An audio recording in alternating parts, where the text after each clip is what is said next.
ప్రస్తుతం మనతో పాటు ప్రముఖ ఆధ్యాత్మికవేత్త ఆస్ట్రోన్యూమరాలజర్ జయప్రద గారు మనతో ఉన్నారు. మేడంతో మాట్లాడదాం. నమస్తే అమ్మా. శ్రీమాత్రే నమః. జూలై నెల 2026 మీనరాశి వాళ్ళకి విశేషంగా ఏ విధంగా ఉండబోతుంది?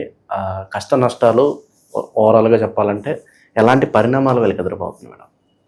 మీనరాశి వాళ్ళకి ఈ మాసం అంతా కూడా మంచి ఫలితాలే ఉన్నాయి. ఎందుకంటే ఉచ్చస్థితిలో గురువు, కర్కాటక రాశిలో గురువు పంచమ స్థానంలో ఉండడం వల్ల మీనరాశి వాళ్ళలో ఉన్న పిల్లలు ఎవరైతే ఉన్నారో వాళ్ళకి వివాహాలు అవ్వడము, వాళ్ళ కెరీర్ పరంగా సెటిల్ అవ్వడము, ఉద్యోగాలు రావడము, లేకపోతే వ్యాపారంలో సెటిల్ అవ్వడము, ఉన్నతమైన స్థానాలకు వెళ్ళడము, వీళ్ళకి సంతోషకరమైన వార్తలు వీళ్ళు వినడము, శుభవార్తలు వినడము, సంతాన భాగ్యం కలగడము, సంతానం వల్ల వచ్చే మంచి మంచి ఫలితాలన్నీ కూడా వీళ్ళు ఆనందపరచడానికి వాళ్ళ తల్లిదండ్రులు వీళ్ళు అని చెప్పుకుంటే అది గొప్పగా వీళ్ళు ఆనందాన్ని హద్దులు ఉండవు కదా, అలాంటి హద్దులు అనేవి వీళ్ళకి చక్కగా నిండుగా కనిపించే అవకాశాలు ఈ సంవత్సరం అంతా ఉన్నాయి.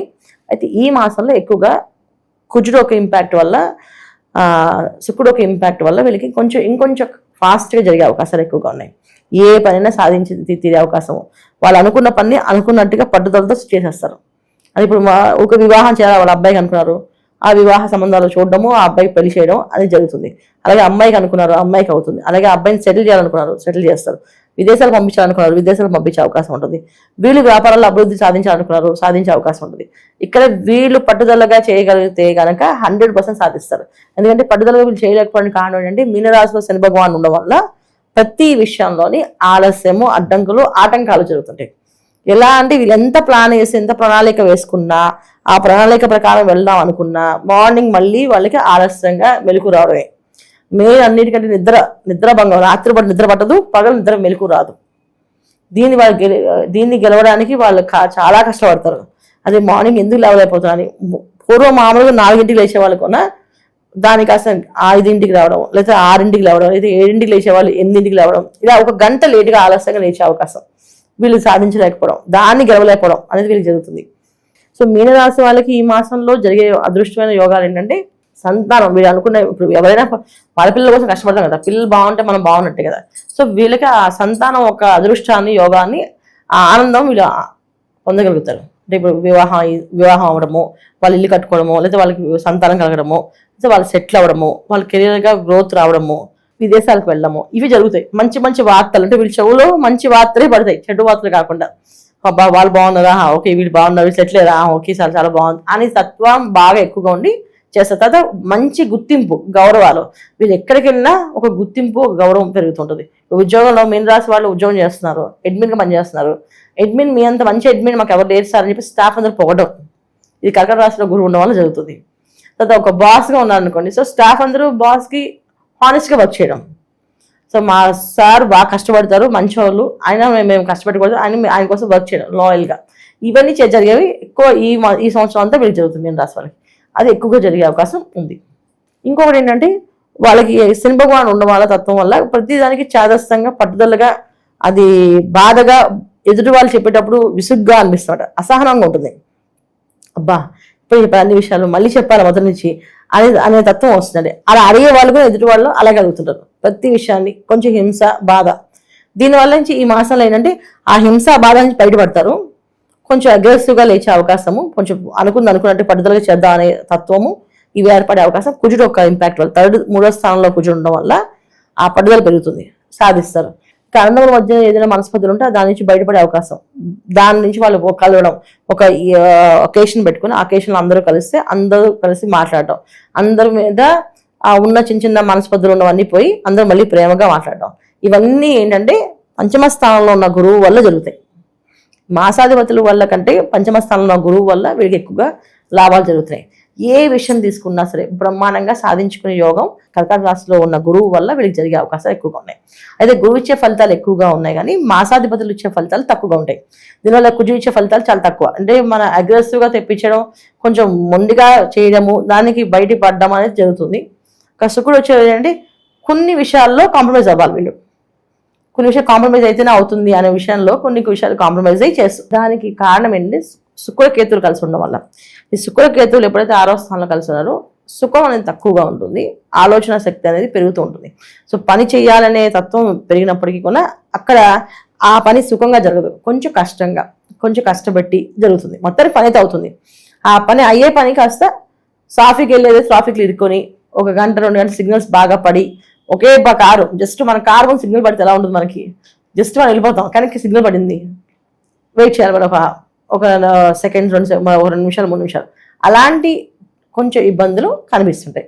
సో చిన్న పాటి పనులు కొంచెం అసహనాన్ని తెప్పిస్తే కానీ ఈ మాసంలో మాక్సిమం మీన రాశి వాళ్ళు కూడా ఈ మాసంలో మంచి ఫలితాలే ఎదుర్కొనే అవకాశం ఉంది. శత్రువుల పరిస్థితి ఏంటి మేడం?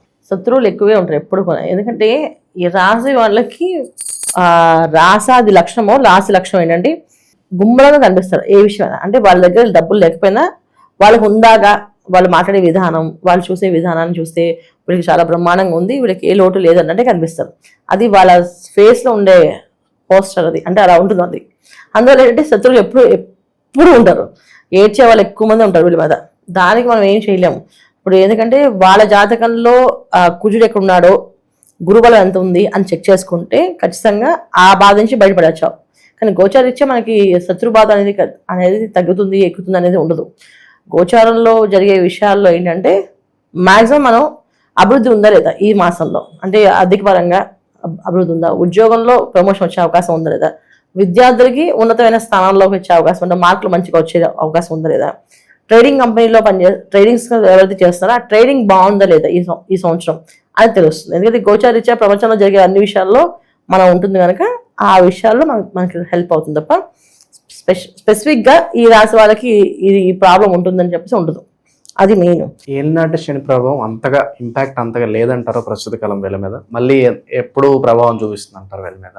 ఎప్పటికీ ఉంటుంది ఏలినాటి శని ప్రభావం. అంటే ఇప్పుడు శని భగవానుడు మీన రాశిలో ఉన్నంతసేపు ఏలినాటి శని ప్రభావం ఉంటుంది. తర్వాత మేషరాశిలోకి వెళ్ళినప్పుడు కూడా మీన రాశికి ఆ ఏలినాటి శని ప్రభావం ఉంటుంది. అంటే ఈ తత్వాన్ని నుంచి మనం బయటపడే అవకాశం ఉండదు. ఇది ఈ ప్రస్తుతం ఆ శని భగవాన్ ఉన్నంతకాలం ఆయనదే, అది కర్మాధిపతి అయినా. అంటే మనం చేసిన కర్మలకి మంచి చేస్తే మంచి, చెడు చేస్తే చెడు, రెండు ఇస్తాడు ఆయన. అది బ్యాలెన్స్గా అది నువ్వు మంచి చేస్తావు కనుక, ఇది ఒక సినిమాలో డైలాగ్ ఉంటుంది, నేను ఒకరిని కాపాడితే ఒకరిని చంపితే 2 సమానం అయిపోతుంది. అలా ఉండదు. ఈ చంపిన దానికి శిక్ష ఉంటుంది, ఈ కాపాడిన దానికి పుణ్యం ఉంటుంది. నువ్వు ఎంత దానం చేసావన్నది పుణ్యం. ఇప్పుడు ఒకరిని బాగా తిట్టావు ఆఫీస్లో, నువ్వు ఒక ఆఫీసర్గా వర్క్ చేస్తున్నావు, ఆఫీస్లో అందరినీ స్టాఫ్ని బాగా తిట్టావు, ఒకరి మీద కోపం వచ్చింది కానీ అందరిని కలిపి తిట్టేసాం, అందరినీ బాధ పెట్టేసాం, అందరూ అనవలసిన మాటలని ఇప్పుడు వీళ్ళని వంగ పెట్టుకొని అందరిని తిట్టేసాం, మొత్తం లైన్గా తిట్టేసి బయటకు వచ్చేసాం. సో ఆ ఆఫీస్ స్టాఫ్లో అందరూ తప్పు చేసిన ఒకరికంటే ఆ శిక్ష ఆయనకు అనిపిస్తుంది, దానివల్ల మనకి ఏ దోషం లేదు. కానీ అకాలంగా అనవసరంగా అందరినీ కలిపి తిట్టాం కదా, ఆ దోషం ఉంటుంది. అది శని భగవాన్ పట్టుకుంటాడు ఆ విషయాన్ని. నువ్వు కోపం ఒకరి మీద ఉంటే ఒకరి మీద చూపించాలి, ఆ కోపాన్ని అందరి మీద చూపించకూడదు. చూపిస్తే ఆ అందరి మీద చూపించిన కోపానికి ఆ శిక్ష ఖచ్చితంగా ఉంటుంది మనకి. అలాగే ఒకరిని బాగా పొగిడాం, వాళ్ళని బాగా మంచిగా చూస్తున్నాం, ఇంకొకరిని పొగడట్లేదు, కానీ వర్క్ చేసే వాళ్ళని పొగడకుండా వర్క్ చేయలేని వాళ్ళని పొగిడి వీళ్ళు వదిలేస్తాం అనుకోండి, ఈయన బాధపడితే ఆ బాధ తగులుతుంది. ఇది శని భగవాన్ లెక్కలన్నీ అలా ఉంటాయి. సో అందుకేనంటే మన దగ్గర పనిచేసే వాళ్ళని, మన కింద పనిచేసే వాళ్ళని, మన పైన బాసులుగా ఉన్న వాళ్ళని ఎప్పుడు ఏమనకూడదు. వాళ్ళ చేసే తప్పు ఉందనుకోండి, ఆ శిక్ష వాళ్ళే అనుభవిస్తారు, వీళ్ళు అనుకోకూడదు, వీళ్ళు వదిలేయాలి. సో అలాగని పోట్లాడుకొని ఉండాలా అంటే పోట్లాడు ఉండదు, అడగచ్చు. న్యాయం అడగడం వేరు, ధర్మంగా మాట్లాడడం వేరు, అకాలంగా కోపం తెచ్చుకొని గట్టిగా అరవడం వేరు. ఇక్కడ అరిస్తే నెగిటివ్, అడిగితే పాజిటివ్. ఇప్పుడు నేను చేసిన వర్క్లో తప్పే ఉందండి, నాకు ఆ తప్పు చూపించండి, నేను దాన్ని సర్దిద్దుకోవడం అనేది అది మీ ధర్మం, అది అడగచ్చు. ఆ రూల్ ఉంటుంది మనకి. ఏంటి నీ ఫేస్కి చేయలే ఎక్కువ అని అన్నావు అనుకో, అది తప్పు కింద వస్తుంది. సో నన్ను నా కేటగిరీ ఏంటి, నేనేంటి, నా స్థాయి ఏంటి, అది తగ్గించుకొని ఇదే పని చేస్తా అని అన్నాం అనుకోండి, అది తప్పు కింద వస్తుంది. ఎందుకంటే అది కేటగిరీ స్థాయి ఉన్నప్పుడు అక్కడ ఎందుకు పని చేస్తాం, మనం చేయం కదా, ఇంకో కంపెనీ పని చేస్తాం కదా. సో ఇక్కడ పని చేస్తామంటే మనకి ఆయన జీతం ఇస్తామంటే ఆయన బాసే. సో బాస్గా అడగడం పద్ధతి విధానం ఉంటుంది. అలాగే మన కింద పని చేసే వాళ్ళకున్నా నువ్వు చేసిన తప్పు ఇది అని చెప్పి మాట్లాడచ్చు, దానికి ఏ దోషం రాదు. కానీ ఈ తప్పును వంక పెట్టుకొని వాళ్ళు చేసిన ప్రతి విషయాన్ని గుర్తుపెట్టుకొని అన్ని కలిపి ఒకే తిడతాను చూడండి, అది తప్పు. ఇది మీన రాశి వాళ్ళకి అలాంటి పనులు ఏమైనా చేస్తే కనుక శిక్ష పడుతుంది. అలా చేయకుండా మర్యాదగా గౌరవంగా ఉన్న వర్క్ మాట్లాడి మనసులో ఏం పెట్టుకోకుండా, చాలా మంది ఏంటంటే ఆఫీస్ వరకే ఆ వర్క్, ఆఫీస్లో తప్పు చేస్తే మాట్లాడేస్తారు, అది పర్సనల్గా ఉండదు. పర్సనల్గా పెట్టుకున్నా అనుకోండి, అది ఏలినాటి శని ప్రభావంలో వీళ్ళకి గట్టిగా దెబ్బ తగులుతుంది. ఏలినాటి శని ప్రభావం ఏంటంటే పర్సనల్ గడ్జెస్ ఉండకూడదు. ఆఫీస్ వర్క్గా మీరు ఎంత తిట్టచ్చు, అది ఆఫీస్ వర్క్ మీద తిట్టారు అంతే, వారు పర్సనల్గా తిట్టలేదు, మనిషిగా తిట్టినప్పుడు ఆ శిక్ష మనకు పడుతుంది. ఇవి చూసుకోవాలి. ఓవరాల్గా మీన రాశి వాళ్ళకి జూలై నెల ఏ విధంగా ఉండబోతుంది, మంచి విశ్లేషణ అందించారు. ధన్యవాదాలు. నమస్తే అమ్మా. శ్రీమాత్రే నమః.